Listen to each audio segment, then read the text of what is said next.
I stood in the hallway with my coat still on. Music leaked under the door. Low, intentional, not the kind you play for background noise. My phone buzzed. "Where are you?" Her message, 10 minutes old. I stared at the door to our apartment, at the unfamiliar shoes piled beside it. Men's, not mine. I hadn't planned to come home early. I hadn't planned to catch anything. She'd said it would be quiet, a few friends, wine, laughter that wouldn't wake the neighbors. I reached for the handle, paused. Something inside me pulled tight. A warning without words. The kind you feel when your life shifts without asking permission. I listened. A laugh I didn't recognize. Too close. Too intimate. Then her voice, softer than it ever was with me. I stepped back. Not yet.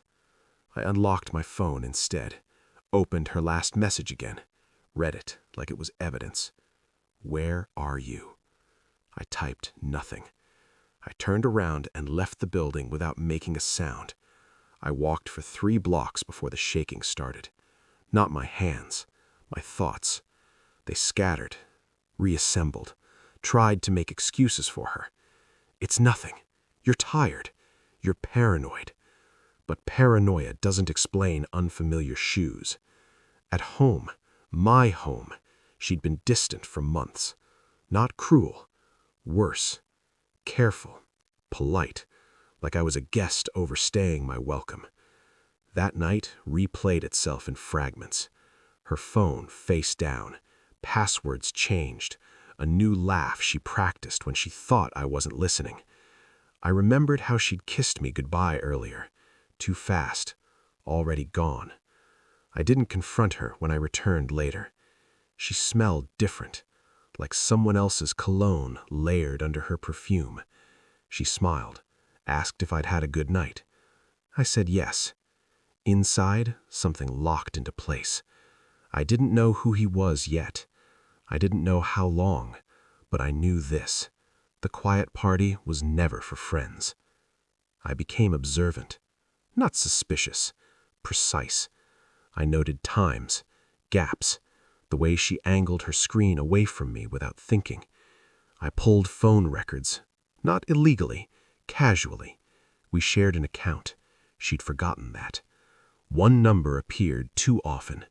Late nights, short calls, always before she came home smiling. I didn't read her messages. Not yet.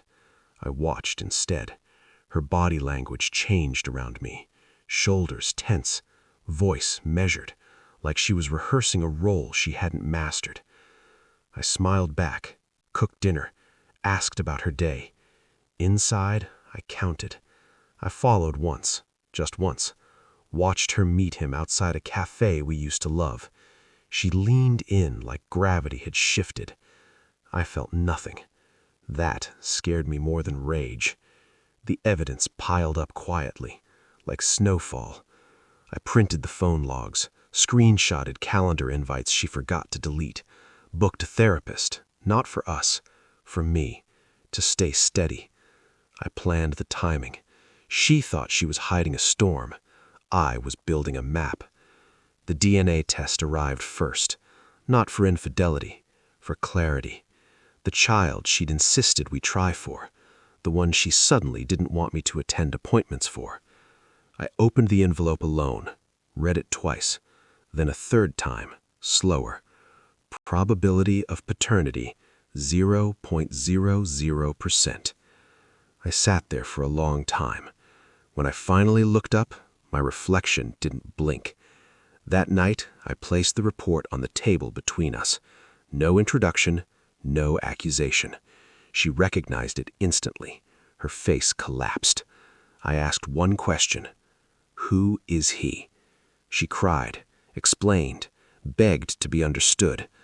I listened like I was hearing a stranger's confession on a train. I didn't raise my voice. I didn't need to. I waited a week, long enough for her to hope, to believe remorse might rebuild something. Then I invited him over. She didn't know. I served wine, sat across from them both, calm. I handed him the DNA report, then the phone logs. I watched realization spread across his face like ink in water. He hadn't known about me. She'd lied to both of us. I stood. I already filed, I said. Divorce. Custody won't be an issue. I turned to her. You lost control the moment you thought I was blind. I walked out. Didn't look back. I live alone now. Quiet. Real quiet. No secrets humming under the walls. I don't replay the betrayal anymore. I cataloged it, learned from it. She texts sometimes, apologies shaped like questions. I don't answer. Closure isn't forgiveness. It's knowing exactly when to let go, and doing it without shaking. I didn't break. I stepped away. And that's how I won.